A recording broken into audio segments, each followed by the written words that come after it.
Hello, folks. Hope everybody is having a good evening, or whatever time of day it is where you are.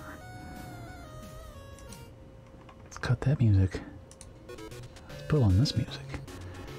What's about to go down is that I, baldnate, am going to give you a tutorial on Super Dodgeball. This is part of a series of tutorials that we are putting on in support of NEScathlon, which, if you type !NEScathlon in chat, you will get a little blurb and a link to our Discord, where you can, well, no, I think it'll give a link to an Excel spreadsheet, which has a lot of information about the event. But if you want to join in this open race, then you should join our Discord. Just type !Discord to join that. Well, to find a URL to join that. Anyhow, let's get on to talking about this game. So, what is Super Dodgeball? Well, it's in a line of all these Kunio-kun games. In Japan, this game was actually called, I don't know the Japanese name, but it was basically Kunio-kun Dodgeball, and was all the characters from the Japanese version of River City Ransom. So, if you've ever wondered why all the Technos Japan games seem to have pretty similar looking characters, well, it's because they're made by the same company, but in Japan they were actually literally the same characters. In any case, it doesn't really matter that much for this game. So when you press start, you'll notice there's a couple of different modes. There are a whole bunch of different categories that this game can be run in, but important for this race, we are doing 100% easy. I will talk more about what 100% means instead of any percent a little bit later in this tutorial. But for now, just know you want to pick World Cup Easy, because anything else would not be what you want. Press start here. Get a little bit of a cutscene. And you get to this menu. This will be important to note. This is where you'll want to start, because at least in the RTA timing, timing starts when you get control, but this is the last point before you get control that you can sort of stop. And at this menu, I'll talk more about this menu a little bit later. Keep it on no for now, because pressing A on no is how you get to the match. So here we are in the first match. I am going to make a save state, so I can demonstrate, basically, show you what's all going on this court and on the UI. So first of all, you'll almost certainly notice, if you haven't noticed yet, there are flashing people. Some of this is just this game displaying more sprites than it could, but some of these flashing people are actually telling you something. Most specifically, the flashing opponent. So if you see the flashing orange-tinged person on the right side of the court, that is the person I would throw at, and that is also the same person that has a C next to their name up top. So you see there's a C in front of Tom, and now it's in front of Fred. That's also the person that's flashing. So that's the person I'll throw at. So next thing you'll notice is way over to the right, you'll see he happens to be flashing right now, but you'll notice my green character that's flashing is also sort of waving his hands. You can also see it over here if I turn around. Right now the man with the mop top is waving his hands, and if I move around a little bit, now the sort of Frankenstein guy is waving his hands.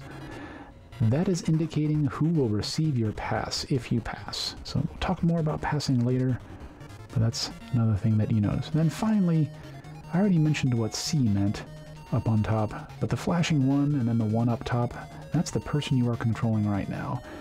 Generally speaking, you always want it to be Sam, who's the guy that has the ball right now. So moving on from all that, how to get around. Obviously use the D-pad to move around, but in the grand convention of pretty much all the Kunio-kun games, you double tap a direction to run. So I can double tap right, run to the right. I just press left to stop, double tap left to run to the left. On most of the courts, this is the fastest way to get around, and it's pretty important to know because it's how you do power throws.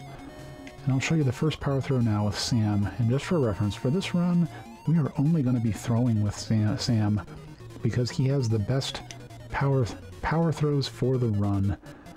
So first, power throws. You do a power throw by throwing it after you've run a certain amount of time. So it's not distance, it's how many steps you've taken, and like you can use the audio cues if you want, you can just get used to the timing. According to Marth.sr's excellent guide, at easy difficulty, it's somewhere between the 3rd and 7th step, so you have a range.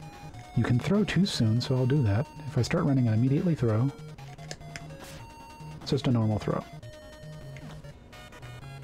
But I can also run too far. If I run all the way from the back and wait and throw, it's still a normal throw. But do about that much, you get that throw. So you notice it was orange and flashing, it made a fancy sound, and it, in this case, it happened to hit all 3 of the players. That's why you want to be throwing as Sam. That throw is called Blaster, and it's one of the few throws that can hit multiple people at once, which means it does damage to potentially the entire opposing team at once. So that's pretty important. Also important about this particular power throw is that you can swerve it. Basically, while it's in motion, if you press up or down, you will bend it up or down, and you can use that to try to hit more of the opposing team. So let's try that right now. So up and down. I'll try to do a more exaggerated swerve now. Go all the way to the bottom. Go up and see how it went up first and then sort of flattened out as it pressed down. You don't have complete control over it, but you can definitely bend it around some. And swerving can definitely make the difference between, you know, hitting just one guy and hitting 2 or hitting 2 or 3. Though I will note, you can manage to swerve the ball and miss somebody, so take some practice. Practice getting your timing for the power throws down, practice your swerving. I purposely swerved it around him that time. And swerving will serve you well. So, I'm gonna load from the save state again. Jumping. You jump by pressing A and B together. There's only a few times in the run that you may want to do this. You can also run and jump. And while you're in midair, you can throw. You can also catch in midair. But jumping and power throwing is a different move, which I'll talk about now. For Sam, his jumping power throw is called the Spear. It does real good damage if it hits. That is the minus. Fred ducked that. There we go. See, that did 27 damage. But as you'll notice, when it hits the guy or the ground, it just bounces and lands in their court, which means you have to wait for them to throw it back. I will talk about where you would want to strategically use the Spear instead of Blaster later. Okay, catching. Note, if you have a really good run, you will never have to do this. But what I just did just there, the opponent threw the ball at me, you press B, and you don't have to press B like right when it's on top of you, but if you press B too early to catch, you'll sort of drop your catch again, and you'll get hit by the ball. So let's try that a few times. Oh, so I threw a power throw there. You can catch power throws, at least most of them. In terms of race prep, I would say you should definitely practice catching, because either due to bad luck or just due to a mistake on your part, you may find yourself needing to catch. You do have to be facing the direction of the ball to catch it. See here, if I just do that, get beamed in the back of the head. So ducking. It will be unusual for you need to do this. I screwed that up. So you duck. If you're on the defense and press A alone, you will duck. Oh. Oh. So see there, I just ducked the ball. I might be asking, why would I want to duck when I could just catch it? And that is a fine point. The only reason you would want to duck is if Certain opponents have a power shot that will go up into the air and you'll only see the shadow of the ball. I don't believe you can catch those, or it is very difficult. You can duck them though, and in those cases you duck it, it basically lands at your feet, and then you pick it up after you've ducked. So that's ducking. Doesn't come up very often. Might be worth practicing just a little bit. So now let's talk about passing. Oh, by the way, if the ball's on the ground, just go over to it, press B, pick it up. It's like catching it off the ground. So as I mentioned before, your teammate that's waving their hands, not the one that's blinking. So you notice here it's Bill on the bottom. Now it's the guy with the big brows on top. Now it's the guy in the back of the backcourt. Or if I turn around here, you can see it's the Mop Top or Frankenstein. You just press A, you pass it to him. Now the trick here though is, what if in this case, like, this is a very typical thing. Imagine for whatever reason Mop Top here caught it. I want to get it to Sam, because Sam has the good throw, but Frankenstein's the one waving his hands. You just move up or down, typically. And you can sort of meter it to find the person you want to pass to. So up here. Generally speaking, it usually seems to be the closer person, but not always. See, there. But if it's ever not the person you want, just sort of tap up and down until you get the person you want. Also with passing, here, I'm going to pass it to the backcourt. You can also pass it between these guys. While that is theoretically useful in some sort of different universe of playing Super Dodgeball, what you'll really want to do is always pass it back to Sam. So this is most important, is if you happen to get your backcourt man catching your super way down here, you'll notice Bill, bald-headed Bill, is the one that's waving his hands. You want to get it back to Sam, so just hold left. So if you just make it a habit to hold left when you're passing back, you'll get that pass back to your forecourt. And finally, intercepting. This, I'm only going to try this a few times. Let's make a save state for it. You get him to pass. Here, maybe we can get him to pass this time. Nope. Okay, see. Let's see, he's going to pass it back. So notice, I jumped into the arc of the ball. That's one way of intercepting a ball. The reason you'd want to intercept is because, for whatever reason, the AI got possession of the ball, and instead of throwing it at you, which is the fastest way they can give it back to you, they start passing. You might want to practice that some. Just practice, well, one, noticing when they passed it, running into position in front of the person that they passed it to, and getting ready to jump in the air in front of it. Hello, Smeganator. How's it going? You can catch it out of the air, but as you notice there, just getting your body in the way of the ball causes the ball to just sort of drop straight down, and I don't think you really take any damage from it. So that's the fundamentals. Now, let's talk about what an ideal stage looks like.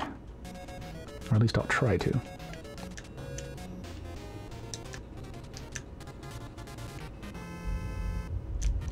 So all I'm going to do is sort of put together all the components I talked about. So you start off, Sam's got the ball, start running, throw a power shot. I only got one guy there, and then I immediately pass it back to Sam, run back, run forward. Got all three, pass it back to Sam, run back, run forward. I'm doing some swerving to try to hit as many guys as possible. Run back, run forward. Okay, I messed up that. I threw it too early.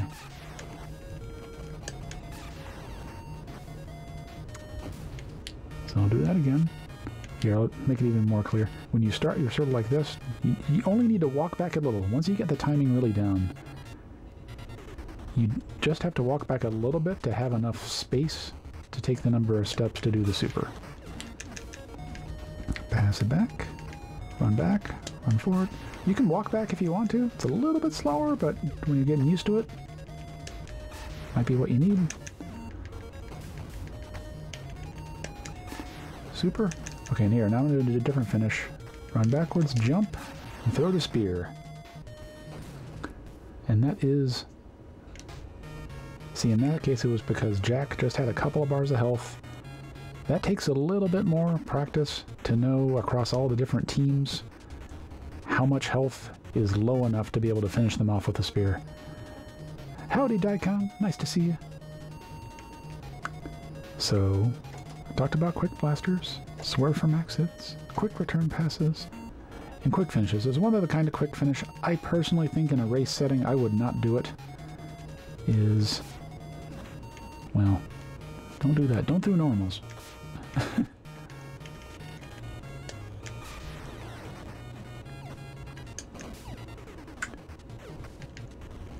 Howdy, Drexel Dave. Here, I'm going to get one of these guys down relatively low. Okay, so you notice, so Jack has 3 bars now, so I wouldn't normally do this, but you could try to finish them off with one of your backcourt guys. But you'll notice there, 1, it didn't finish him off, and 2, it just barely managed to bounce back to the backcourt guy. Oh yes, you know, Super Dodgeball is part of NEScathlon. I believe it is the first game in the sequence. So, you could try to finish off the last guy on the opponent team if they have really low health with one of your backcourt guys.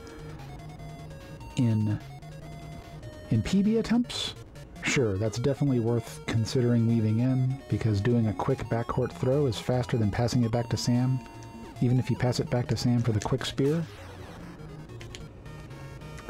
But if you mess up, you're losing time.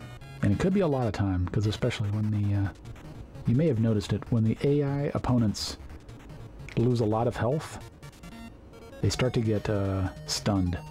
Like they'll be dazed and they'll sort of be panting on the court. And while they're panting on the court, they aren't going to pick up the ball. So if the ball just lands on their court while they're panting, then you're losing time. So my recommendation in race day is, if you think you can finish them off in one shot, pass it back to Sam and have him do the spear instead of blaster. So, let's talk about a real stage then. I'm going to show some typical mistakes and try to walk through how I try to correct for them when you aren't doing a PB grind and would just, for example, reset if you made one of these mistakes. So first of all, recovering from bad throws. In general, a bad throw, there's 2 kinds of bad throws. One of them is you accidentally throw a regular throw. Well, in that case, the entire the entire enemy team just got out of the way. But there, so it landed with them. What I typically do there is, the minute I know it's a regular throw, I back up a little bit to give myself some room to catch the ball or to prepare to intercept a pass, which I already talked about earlier. So here, passes it to somebody else. Did not get it. I did not catch that. So that's one. Dealing with weird passes. I already mentioned this before. The shortest version there is avoid doing this. Basically, get out of the habit of just pressing A to return the ball, because that's a bad habit that may eventually result in you doing bits of this. If you just always hold left before you pass, no matter which backcourt guy gets it, if you're holding left when you hit A, you'll pass it back to somewhere on the forecourt. Hopefully Sam. Dealing with bad finishes, I hate to say it, there's no great way to recover from a bad finish. If you do the spear or a backcourt throw and it doesn't finish him off, that's going to be it. Oh, Daikon brings up a good point. If you do want to try to go with the backcourt finish, you can if you walk a little bit before you jump and throw, it'll do sort of, as far as I can tell, it does sort of like a weak super throw.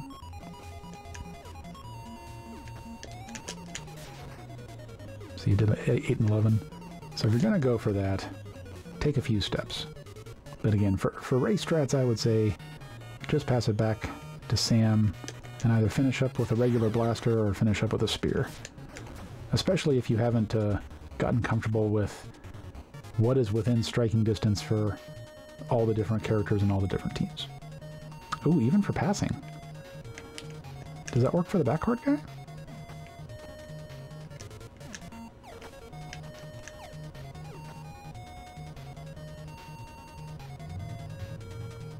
Oh, interesting. Oh, that's true. And in general, I would encourage, I try not to mash buttons on this game.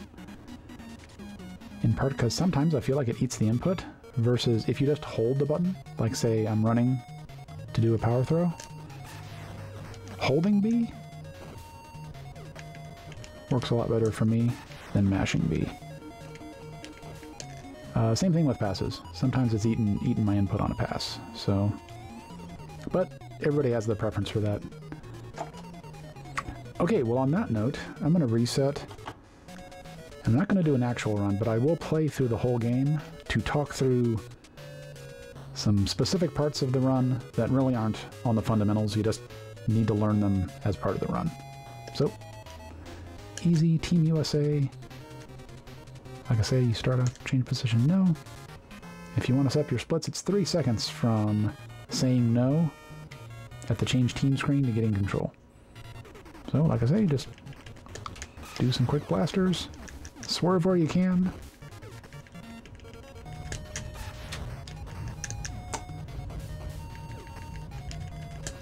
I will note, as far as I can tell, the positions and the reactions from the enemy team are pretty random.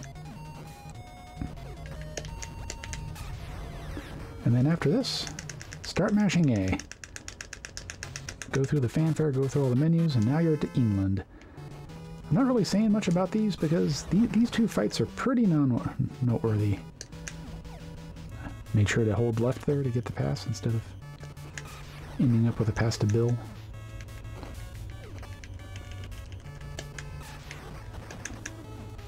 Okay, I'm gonna end on a spear. There we go. Now here, do not mash A. Wait for the fanfare, then press A twice. Because this is the Swami skip.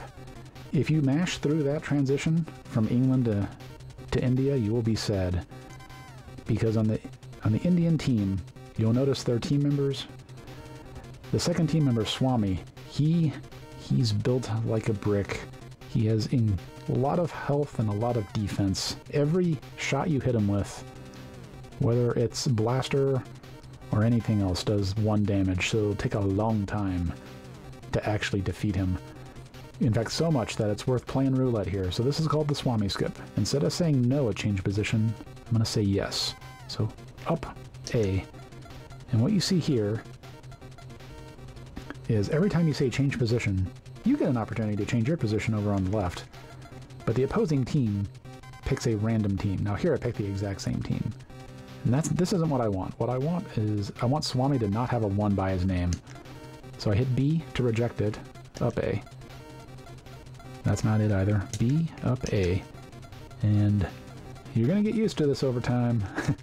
B, up A, B, up A, B, up A. Basically, B, up A will redo the roll, restart the roll. And you can do it at any time in the roll.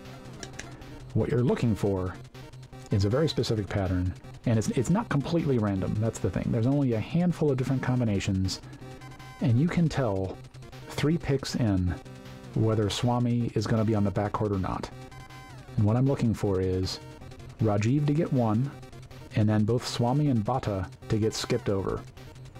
So if you see Rajiv and Swami get picked initially, you can reset. If you see Rajiv and Bata get picked initially, you can reset. And if Rajiv gets skipped, you can reset. But if you see Rajiv, and then Swami and Bata are skipped, and then Kumar is picked, that means the AI has chosen the combination that's going to end up with Swami on the backcourt. So let's re-roll until we see that. Nope. That's 1-1. Nope. 1-1. 1-1. 1 space 1. 1-1. Okay, 1 space space. I'm sorry, he doesn't pick Kumar in a second, but he picked Rajiv, then he skipped Swami and Bata. And the minute you see him skip Swami and Bata, you know you're on the good combination. As soon as you see that, what you need to do is start picking your own team. I've seen a couple... Over time, I've actually seen like the opinion on what you should pick here differ. I'd say for this, it's good enough just to mash A and pick the default. At this point, the India match is about this, like the India court plays the same as the USA and All-Star court, so do your typical match.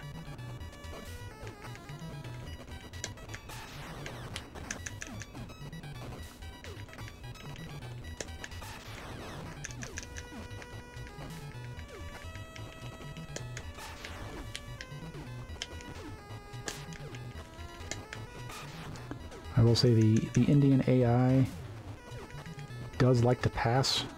It's been known to want to waste your time passing back and forth.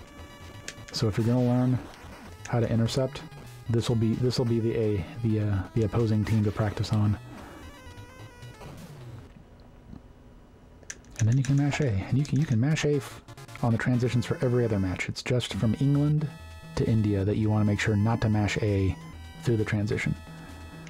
So this is Iceland, and we are on ice physics. When you're walking on ice, it's basically the same.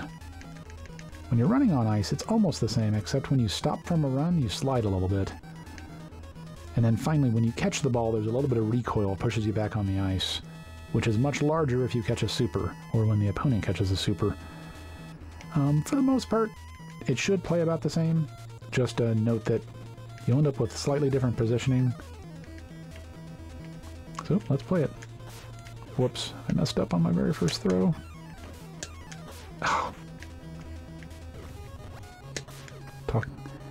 Talking in the middle of the matches gets my timing off a little bit. There we go. And hopefully they will catch one of these just for demonstration purposes. If they catch one of these blasters, there's a good chance that they will get pushed back across the baseline, in which case they'll just drop the ball.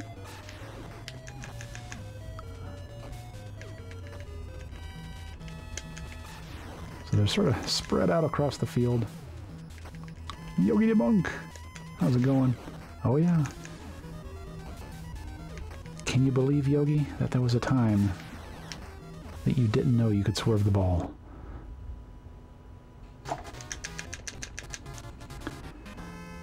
So on to China.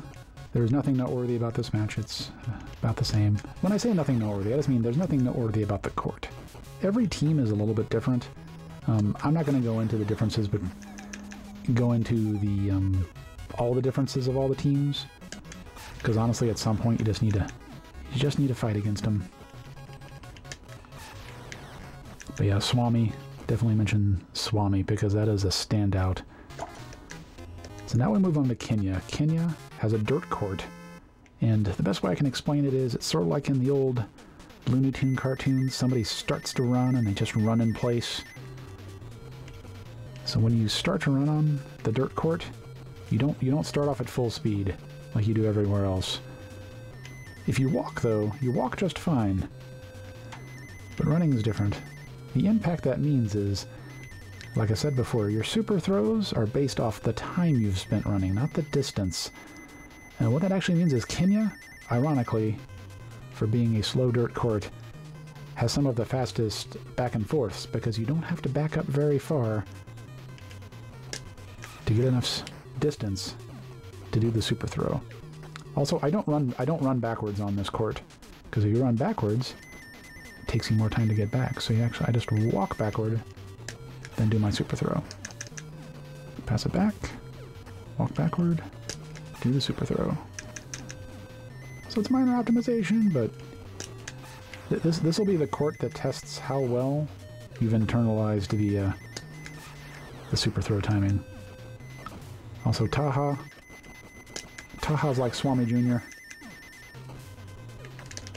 Finish him off with a spear. He's not too bad. Okay, then finally the last three matches. They are all... Don't really have anything noteworthy about them. Just finish them as quickly as you can. I will note that since this is 100%, I'll talk about that as I go through USSR onto Shadow. Shouldn't be difficult, especially with these strats, but make sure you do not lose any of your characters while fighting the USSR, because if you do, you will not have the Shadow match, and it will not be 100%. Like I say, I don't think it should be an issue. Oh, that was a rough angle. Fuji was just a little bit lower and pretty close to the center line. Oh. Note the spear can miss. If you're only doing it near the end of a match when they're stunned, you should have no problem with it hitting, but If you like fumble the ball and you still want to finish off with a spear, I mean, they can just sort of walk out of the way of it. It's sort of frustrating. I mean, and of course, there's a small chance that they can catch it or duck it. Oh yeah, there was 2 Fujis in that fight.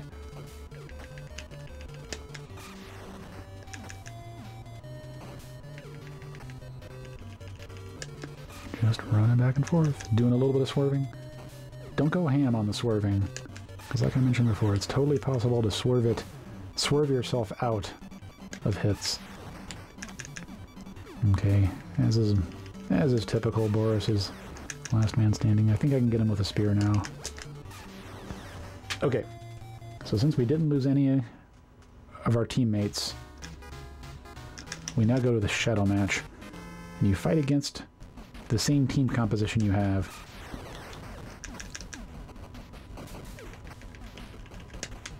Whoops, I got greedy there.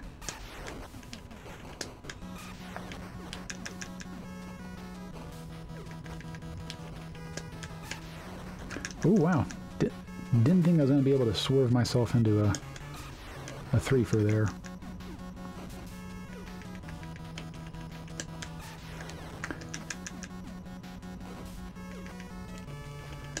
Oh yeah, there's definitely a lot of flashing going on in this game, whether it's the sprites flashing or this particular match. I think I'm going to take the risk. I think I can spear Sam. Yep. And timing ends when Sam is brought to 0. Marth SR, the man himself. How's it going? So in terms of NEScathlon, it would be as soon as you confirm, and don't get too trigger happy, but once you have confirmed that Sam has 0 bars of health, that is when you would switch to the next game. Hey, thanks for the GG, Andrew. So that is the full run, and hopefully, since I had my splits and sub splits going along, we'll make a VOD of this for future reference. If you want to know what section to go to, well, just seek around, look for the section you were wanting to review. And I apologize if I've missed any questions, but this is the point to where I will take questions. I can demonstrate anything that didn't, maybe you wanted me to go into more detail, or maybe a part of the game you're having trouble with. Thanks for the GGs, everybody. And otherwise, I'm just going to do some PB attempts. Just to, well, honestly, because I'd like to get another PB in this category. And to give you time to think of any questions. So I'll just let these credits wind down. And I will do some runs.